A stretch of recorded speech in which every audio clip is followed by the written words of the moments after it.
వాగర్థావివ సంపృక్తౌ వాగర్థ ప్రతిపత్తయే జగతః పితరౌ వందే పార్వతీ పరమేశ్వరౌ. రామాయ రామభద్రాయ రామచంద్రాయ వేధసే రఘునాథాయ నాథాయ సీతాయాః పతయే నమః. యత్ర యత్ర రఘునాథ కీర్తనం తత్ర తత్ర కృతమస్తకాంజలిం బాష్పవారి పరిపూర్ణలోచనం మారుతిం నమత రాక్షసాంతకం. జాంబవత్ సుగ్రీవ హనుమత్ సీతాలక్ష్మణ భరత శత్రుఘ్న పరివార సమేత శ్రీరామచంద్ర పరబ్రహ్మణే నమో నమః. శ్రీ హనుమతే నమః. వార్త చెప్పి ఆనందింపజేయాలని ఉత్సాహంతో వచ్చాడు దశరథుడు. వచ్చేటప్పటికల్లా ఆమె ఉండవలసిన అంతఃపురం గదిలో లేదు. వెంటనే ఆయన బాధపడి ఏమైందా కనిపించట్లేదు అని అక్కడున్న భటులను అడిగితే ఆమె కోపగృహంలో ఉంది అని చెప్పగానే అక్కడికి చేరుకున్నాడు.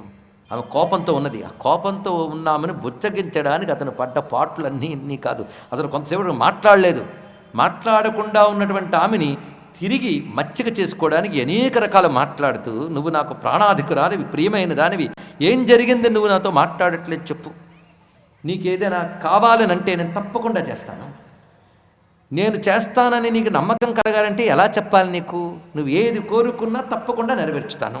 ఎందుకంటే ఒక మాట చెప్తున్నాను, స్త్రీలలో నువ్వు నాకు చాలా ప్రియమైన దానివి, సృష్టిలో నాకు అత్యంత ప్రియమైన వాడు రాముడు, ఆ రాముడి మీద ఒట్టు పెట్టి చెప్తున్నాను, నువ్వు ఏది చెప్తే అది చేస్తాను. ఈ మాటను 2-3 మార్లు అంటాడండి. తేన రామేణ కైకేయి శపేతే వచన క్రియాం.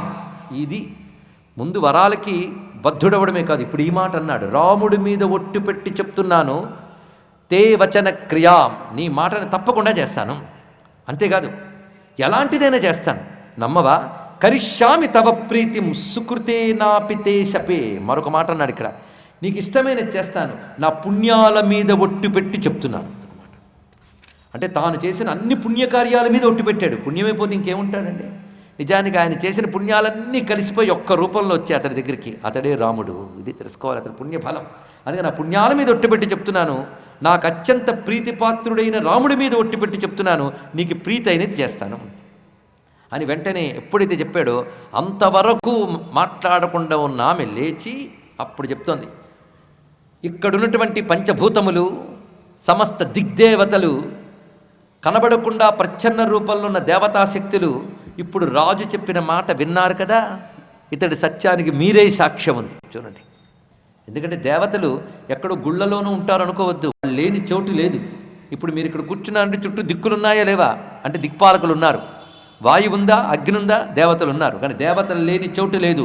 ఇక్కడ దేవతలు రామకథ వింటూ మనల్ని అనుగ్రహిస్తున్నారు. తెలుసుకోండి, ఇక్కడ దేవతలు లేని చోటు లేదు.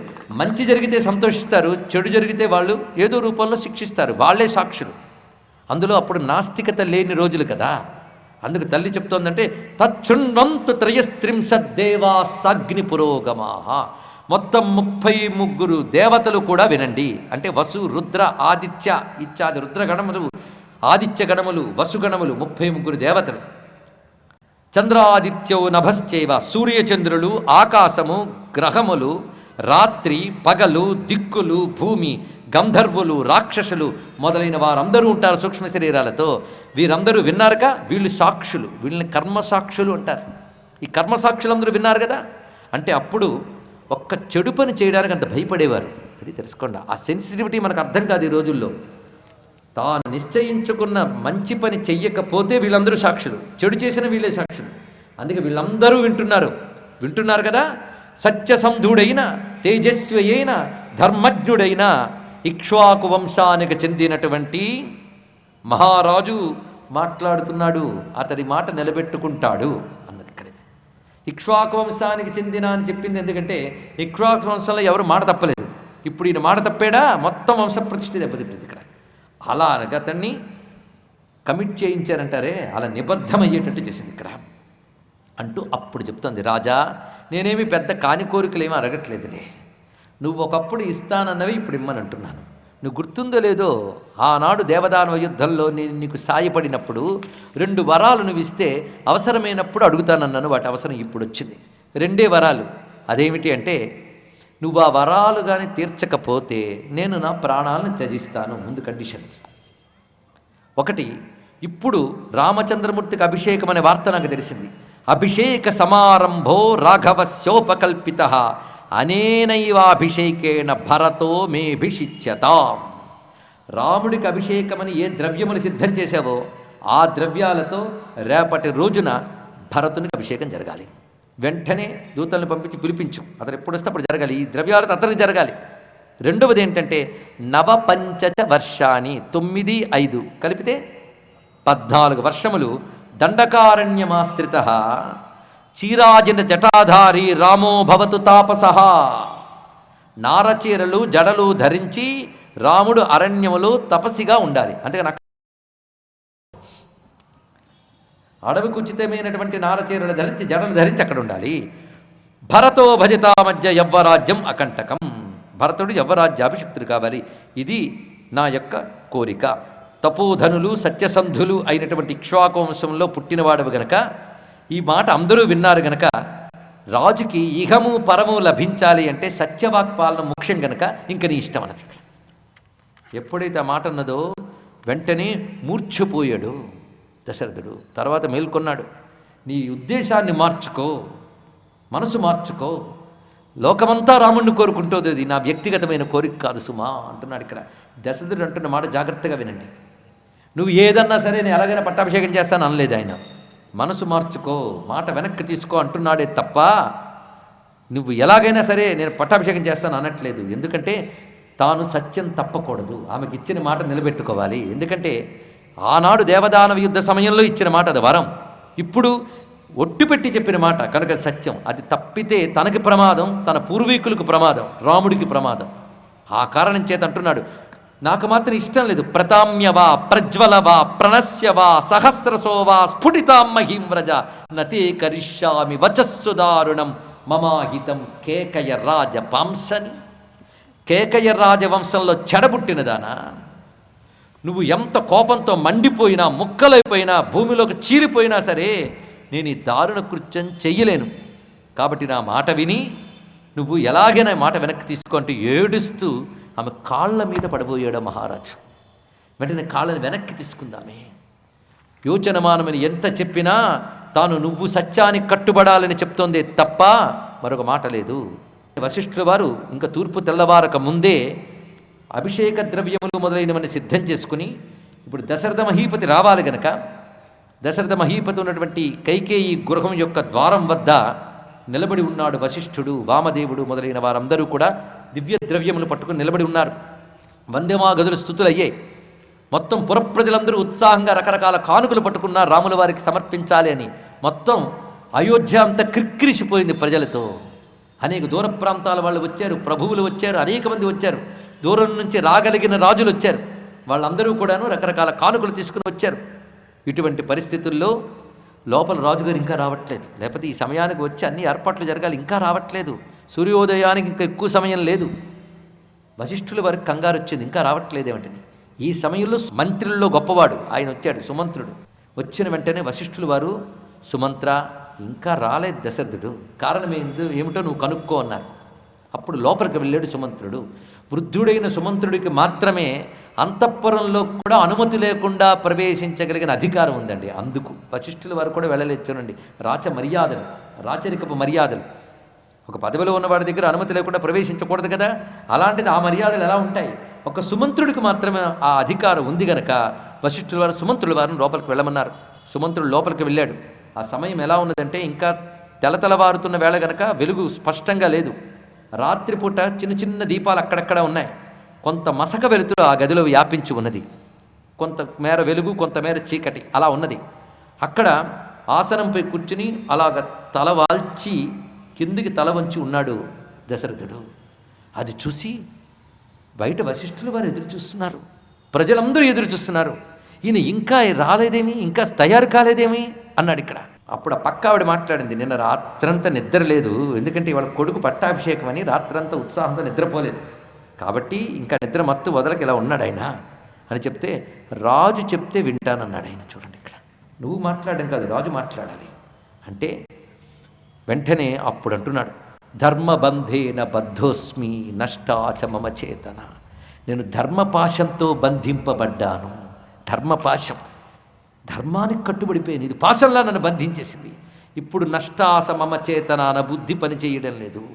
ఈ సమయంలో నేను ఒక్కటే చెప్తున్నాను, ద్రష్టుమిచ్చామి జ్యేష్ఠపుత్రం ప్రియం రామం ధార్మికం.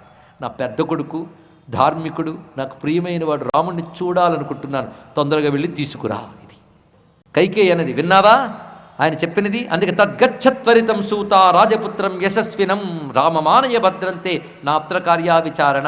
ఇంకా మాట్లాడడానికి లేదు, తొందరగా తీసుకురా. దశరథుడు అంటున్నాడు, రాముణ్ణి చూడాలయ్యా. ఆ మాట ఎంత ఆర్తితో అంటున్నాడు. సుమంత్ర రామం ద్రక్ష్యామి శీఘ్రమానయ సుందరం. మా రాముణ్ణి తీసుకురా, తొందరగా తీసుకురా అనగానే బయలుదేరి వెళ్ళాడు సుమంత్రుడు. రామభవనానికి రథంతో వెళ్ళి రాముని వద్దకు వెళ్ళాడు. రామభవనం ఎలా ఉందో ఇక్కడ వర్ణిస్తాడు. అనేక కక్ష్యలు ఉంటాయి. అంటే ఒక ప్రాకారం దాటి వెళ్ళాలి రాముడి భవనంలోకి. ఎలా ఉన్నదయ్యా రామభవనం అంటే కైలాస శిఖరంలా ఉందన్నాడు. అంటే తెల్లని కాంతులతో మెరిసిపోతూ ఉన్నటువంటి పెద్ద ప్రాసాదం. ఆ ప్రాసాదం లోపల రాములు వారు, అది కూడా దీక్షలో ఉంటూ ధ్యానంలో ఉన్నాడు రామచంద్రమూర్తి. అలాంటి రాముని వద్దకు వెళుతున్నప్పుడు త్రోవ నిండా జనమే, రకరకాల కానుకలు, అందరూ కొత్త బట్టలు వేసుకుని ఉత్సాహంగా ఉన్నట్ట. అందరికీ పండగే.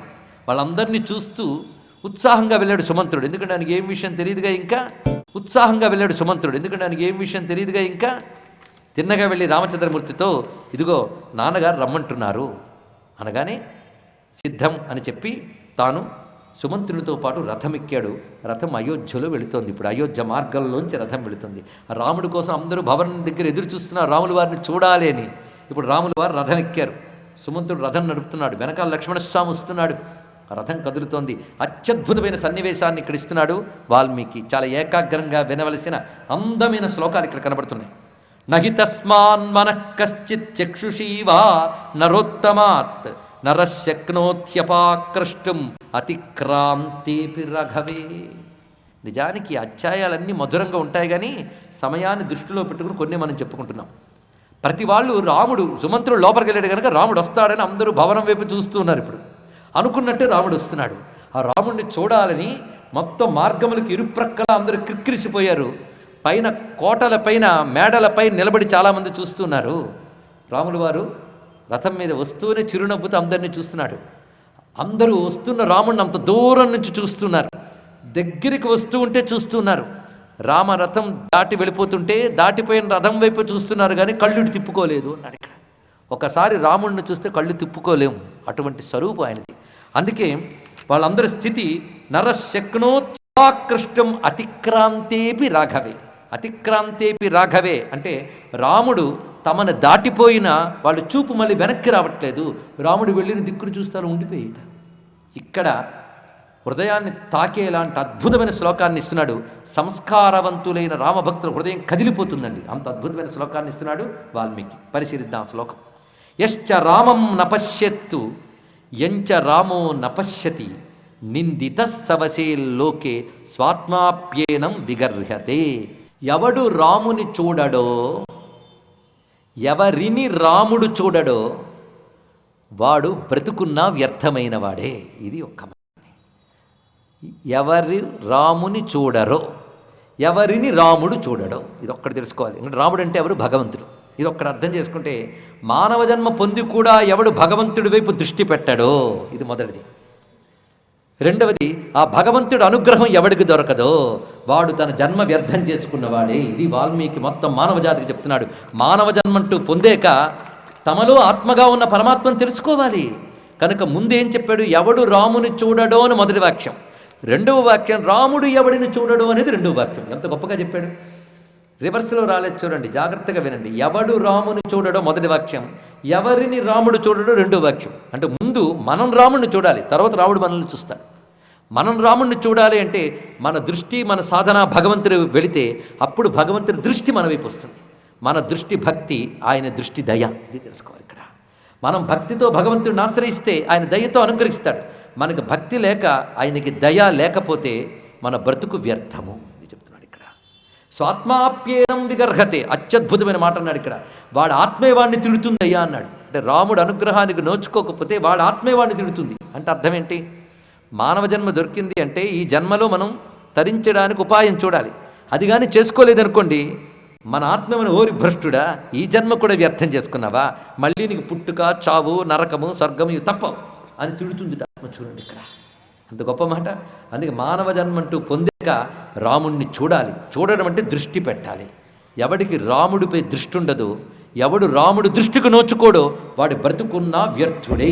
ఇది వాల్మీకి మానవ జాతికి చెప్పిన విషయం. అందుకే మన కర్తవ్యం ఏంటి? ఇప్పుడు రాముడిని చూడాలి. ఇప్పుడు ఎక్కడున్నాడండి రాముడు? అప్పుడైతే వాళ్ళు ఉన్నారు కనుక చూశారు అని కాదు కదా. అందుకే త్యాగరాజ స్వామి వారు చెప్తారు, ఎవరు రాముని కీర్తిస్తారో వాడి జన్మే జన్మ, ఎవరు రాముడిని గానం చేస్తారో, ఎవడు రామభక్తులు అవుతారో వాళ్ళది జన్మ, భక్తి లేని వాడి జన్మ పశు జన్మ. అది చెప్తున్నారు ఇక్కడ. అందుకే భగవానుడిపై దృష్టి కలిగి ఉన్నవాడి జన్మే సార్థక జన్మ అని దీని యొక్క సారాంశం. మొత్తానికి రాముడు అలా దాటి వెళ్ళిపోతే ఒకరితో ఒకరు అనుకుంటున్నారు, నువ్వు రాముడిని చూసావా? వెళ్ళాడు ఇప్పుడే. చూశాను. అయితే సంతోషం. రాముడు నిన్ను చూశాడా? చూశాడు. అయితే అదృష్టవంతుడివే. రాముడిని నువ్వు చూడక నిన్ను రాముడు చూడకపోతే నువ్వు బ్రతుకున్న వేస్ట్ అంటున్నారు ఒకరికొకరు. ఇలా అలాంటి వ్యర్థజీవులు ఎవరు అయోధ్యలో లేరు. అందరూ సార్థక జీవులే. అందరూ ఆనందపరచులైపోతున్నారు. సర్వేషాం హి సధర్మాత్మా వర్ణానాం కురుతే దయాం. ఎందుకయ్యా అయోధ్యవాసులు అందరికీ అంత ప్రేమ? అన్ని వర్ణాల వారు పెద్ద చిన్న తేడా లేకుండా రామునిపై ఎంత ప్రేమ ఉన్నది అంటే, చతుర్నాం హి వయస్థానాం తేనతే తమునవ్రతా. 4 వర్ణాల వారిపై సమాన ప్రేమ రాముడికి ఉన్నది కనుక వారందరికీ రాముడిపై సమాన ప్రేమ ఉన్నది. ఇది మొత్తానికి అయోధ్యవాసులకు ఆనందం కలిగిస్తూ రామచంద్రమూర్తి కైకేయి భవనం వద్దకు ప్రవేశించాడు. సుమంతుడు రథాన్నప్పాడు. రాముడు దశరథుని అనుమతితో లోపలికి ప్రవేశించాడు. ఆ ప్రవేశించేటప్పటికల్లా ఇదివరకు దృశ్యమే. దశరథుడు చతికిలు పడిపోయి ఉన్నాడు అక్కడ. అటువంటి దశరథుని చూడగానే ఉత్సాహంగా నవ్వుతూ ఉండవలసిన నాన్నగారు దుఃఖితుడై ముఖం కూడా కడుక్కోకుండా అలా దీనంగా పడి ఉండడం చూసి ఒక్కసారి ఆశ్చర్యపోయి దిగులు పడిపోయాడు రాముడు. ఉపప్లుతమివాదిత్యం ఉక్త అనృతం ఋషిం తథా. అద్భుతమైన మాట చెప్పారు ఇక్కడ. ఇప్పుడు ఉపమానం చెప్తున్నాడు. నేటి మానవ జాతికి ఇది అర్థం కాని పరిస్థితి వచ్చింది, అయినా చెప్తున్నాం. అసత్య దోషం తగిలిన ఋషిలా తేజస్సు తగ్గిపోయి ఉన్నాడు అన్నారు. ఎంత అద్భుతమైన మాట చెప్పారు చూడండి. తేజస్సు తగ్గిపోయి ఉన్నాయి. తేజస్సు అంటే ముఖంలో కాంతి, ఒక ప్రకాశం, అవి తగ్గిపోయాయి. ఎలా అంటే ఒక మహర్షి తపస్సు చేస్తే అతనికి తేజస్సు వస్తుంది, కానీ అసత్యం అనే దోషం తగిలితే ఆ తేజస్సు అంతా పోతుంది. ఎలాగైతే అసత్య దోషం తగిలిన ఋషికి తేజస్సు పోతుందో అదేవిధంగా తేజస్సు పోయి కనిపిస్తున్నాడు అన్నారు అక్కడ. ఈ చెప్పడంలో చూసారా, ఎంత చెప్పినా స్పందన లేదు అంటే మానవజాతి ఎంత సత్యం యొక్క తీవ్రత తెలుసుకొని పరిస్థితులు ఉందో మానవజాతి అర్థం చేసుకోండి. ఇక్కడ అసత్యం అంత భయంకరమైనది. ఒక్క అసత్యం, ఒక్క అవినీతి మనం చేసిన పుణ్యాన్నంతటినీ దగ్ధం చేస్తుంది. తెలుసుకోండి ఇక్కడ. అంత తపస్సు చేసిన మహర్షికి కూడా కాస్త అసత్యం వస్తే దెబ్బతింటాడు. అందుకే పూర్వకాలంలో అగ్నిహోత్రం మొదలైనటువంటి ఉన్న విప్రులు ఒక్క అసత్యం కూడా మాట్లాడకుండా బతికేవాళ్ళు. సత్యంగా మాట్లాడడం, ధర్మంగా మాట్లాడడం, శాస్త్రబద్ధంగా మాట్లాడడం, ఇది సరస్వతీ వ్రతం. ఇది సరస్వతీ వ్రతం. అందుకని సరస్వతి పూజలు, మంత్రాలు, స్తోత్రాలే కాదు, ఇలా ఉండడం సరస్వతీ వ్రతం. ఎప్పుడైనా ఎవరి ప్రాణరక్షణకో మానరక్షణకో అబద్ధం ఆడవలసి వస్తే ఆ దోషం పోవడం కోసం సారస్వతేష్టి అని ఒక యజ్ఞం చేసేవారు ఆ రోజు. ఇప్పుడు అసలు పాపం బతుకే అబద్ధాలు అయిపోయింది. సీరియస్నెస్ తెలియని కాలంలో ఉన్నాం మనం. అది తెలిస్తే ఇది అర్థమవుతుంది. అసత్య దోషం తగిలిన ఋషిలా తేజస్సు తగ్గి కూర్చున్నాడు అంటే అసత్యం ఎంత పెద్దది. అందుకే ఎక్కడ అసత్య దోషం వస్తుందని భయం దశరథుడికి ఉంది కనుక అసత్య దోషం లేకుండా చూడవలసిన బాధ్యత రాముడిపై ఉందని అర్థం ఇందులో సూచిస్తున్నాడు ఇక్కడ. పైగా ఉపప్లుతమివాదిత్యం, అస్తమిస్తున్న సూర్యుని వలె ఉన్నాడు ఆ ఉదయకాలంలో. ఎవడు? దశరథుడు. అస్తమిస్తున్న సూర్యుడు ఎలాగైతే వన్య తరిగిపోతాడో తేజస్సు తరిగి అలా కనబడుతున్నాడు దశరథుడు. అలాంటి అతన్ని చూసి ఒక్కసారి అమ్మతో అంటున్నాడు, అమ్మా, నాన్నగారు ఎందుకు అలా ఉన్నారు? కోపంగాని కలిగిందా? నా వల్ల ఏదైనా అపరాధం జరిగిందా? ఎంత గొప్ప మాట్లాడాడో చూడండి ఇక్కడ. మహాత్ములు తమ వైపు నుంచి ముందు ఆలోచిస్తారు. నా వల్ల ఏదైనా అపరాధం జరిగిందా, అంతేగాని మా నాన్న ఏమన్నావేమిటి అని అనలేదు. చూడండి ఇక్కడ. నేనేమైనా తప్పు చేశానా? ముందు ఆ మాట అనడంలో గొప్ప విషయం అది. అందుకు ముందు తమ వల్ల తప్పేం జరిగిందని ఆలోచిస్తాడు మహాత్ములు. సామాన్యులు అవతలవాడు తప్పేం చేశాడని ఆలోచిస్తాడు. ఇది తేడా ఇక్కడ. రాముడి దగ్గర నేర్చుకోవాల్సిన మరొక అంశం, కశ్చిన్మయా నాపరాధం అజ్ఞానాద్యేన మే పిత. తెలియకనేదేనా తప్పు చేశానా? ఎందుకు ఇలా ఉన్నాడు రాజు? ఎప్పుడూ మా నాన్నని ఇంత దీనంగా నేను ఎప్పుడూ చూడలేదు, ఎందువల్ల అలా ఉన్నారు అని అంటే ధర్మమూలమిదం రామా విదితంచ సతామపి తత్సత్యం నచ్చదేద్రాజా కుపితత్వత్కృతే యథా. కైకేయి చాలా గొప్పగా మాట్లాడుతోంది. ధర్మ సంబంధమైనటువంటి స్థితి ఇప్పుడు ఏర్పడింది మీ నాన్నకి. ధర్మ కారణంగా ఏర్పడిన పరిస్థితి ఇది. సత్పురుషుల ధర్మం మీ అందరికీ తెలిసిందే. మీ అందరికంటే మీ ఇక్ష్వాకువంశం వాళ్ళకి తెలిసిందే. వాళ్ళు సత్యాన్ని తప్పరు. ఇప్పుడు సత్యాన్ని తప్పాలా, సత్యాన్ని అనుసరించాలా అనే ఒక విషమ పరిస్థితి మీ నాన్నకు ఏర్పడింది. ధర్మమూలమైనది అని అంటే వెంటనే రాముడు నమస్కారం చేసి, రాజు కోసం నేను ఏదైనా చేస్తాను, అది మంగళకరం కావచ్చు అమంగళకరం కావచ్చు, రాజు యొక్క సత్యం ఏదైనా నేను తప్పకుండా పాటిస్తాను అని అనగానే, అది రాజుకు అప్రియమైన, ప్రజలకు అప్రియమైన, నీకు అప్రియమైన పాటిస్తావా అని అడిగింది కైకేయి. వెంటనే అంటున్నాడు రాముడు గొప్ప మాట, కరిష్యే ప్రతిజానేచ రామో ద్విర్నాభిభాషతే. ఆణిముత్యం లాంటి మాట అండి. ప్రతిజ్ఞ చేసి చెప్తున్నాను, రాముడు రెండవ మాట అనడు, ఒకే మాట, రామో ద్విర్నాభిభాషతే, రామో ద్విర్నాభిభాషతే. అది రెండో మాట లేదు రాముడికి, ఒకే మాట, ఒకే బాణం, ఒకే పత్ని, అది రామవ్రతం. రామోద్విర్నాభిభాషతే యది సత్యం ప్రతిజ్ఞత్వం. అప్పుడు అన్నది కైకేయి. ఎంత చక్కగా రాముడిని కూడా అంగీకరింపజేసి, నీకు నిజంగా నీ తండ్రి సత్యప్రతిజ్ఞుడు కావాలని నీకు అనిపిస్తే, చాలామందికి ఈ కీలకమైన అంశం తెలియదండి. రాముడు తండ్రి మాట పాటించాడు, తండ్రి మాట పాటించాడు అంటారే కానీ అసలు అక్కడ ధర్మ సూక్ష్మం ఏంటో చాలామంది పట్టుకోలేకపోతున్నారు. ఆ ధర్మ సూక్ష్మం ఇక్కడ చెప్తోంది కైకేయి. నీ తండ్రి సత్యప్రతిజ్ఞుడు అవ్వాలని నీకు అనిపిస్తే నేను చెప్పిన మాట నువ్వు చేయాలి. సత్యప్రతిజ్ఞుడు అంటే ఇచ్చిన ప్రతిజ్ఞ నిలబెట్టుకోవాలి. నిలబెట్టుకోకపోతే అతను తపస్సు పోతుంది, అతనికి సద్గతులు పోతాయి, పూర్వీకులకు సద్గతులు పోతాయి. చూసారా, ఒక్కడు చేసిన అధర్మం పూర్వీకులకు దెబ్బ. కనుక సత్యం తప్పితే ఆయనకి దెబ్బ తగులుతుంది, పూర్వీకులకు దెబ్బ తగులుతుంది. కాబట్టి నీ తండ్రి సత్యము తప్పేడు అని అపకీర్తి రాకూడదు అంటే, సత్యం పాటించాడనే ధర్మం కావాలి అంటే నువ్వు నా మాట వినాలి. చెప్తున్నాను విను. సన్నిదేశే ప్రతిష్ఠిష్టాయథానేన ప్రతిశ్రుతం త్వయారణ్యం ప్రవేష్టవ్యం నవవర్షాని పంచచ. నువ్వు 14 ఏళ్ళు వనవాసానికి వెళ్ళాలి. అదే సమయంలో 14 ఏళ్ళు భరతుడు ఇక్కడ పట్టాభిషిక్తుడై పాలన చేయాలి. ఈ రెండు నేను కోరుకున్నాను. అది కూడా మీ నాన్న నాకు ఒకప్పుడు వరంగా కోరుకోమన్నవే కోరుకున్నాను, కానీ ఇప్పటికిప్పుడు నేను ఒక ఆడదాని ముచ్చటగా కోరుకోలేదు. అతడు నాకు ఇచ్చిన మాట బట్టి వరాన్ని కోరుకున్నాను అని చెప్పగానే రాముడు అదా అన్నట్ట. చిత్రం ఏంటంటే, దశరథుడు ఈ మాటకి రాముడు ఏమనుకుంటాడో తలెత్తి చూశాడు. చిత్రం, రాముడి ముఖంలో కించిత్తు కూడా మార్పు లేదు. ఇది అద్భుతమైన అంశం అండి. ఇక్కడ పట్టాభిషేకం లేదు, అడవికి పో అన్న ముఖంలో మార్పు లేదు. ఎలాగైతే పట్టాభిషేకం అన్నప్పుడు వచ్చాడో అలాగే ఉంది ముఖం. అంటే సుఖానికి దుఃఖానికి కూడా పొంగిపోయి కుంగిపోవడం కాకుండా నిర్వికారంగా ఒకేలా ఉండగలిగినటువంటి లక్షణం, స్థితప్రజ్ఞుడి లక్షణం ఇది.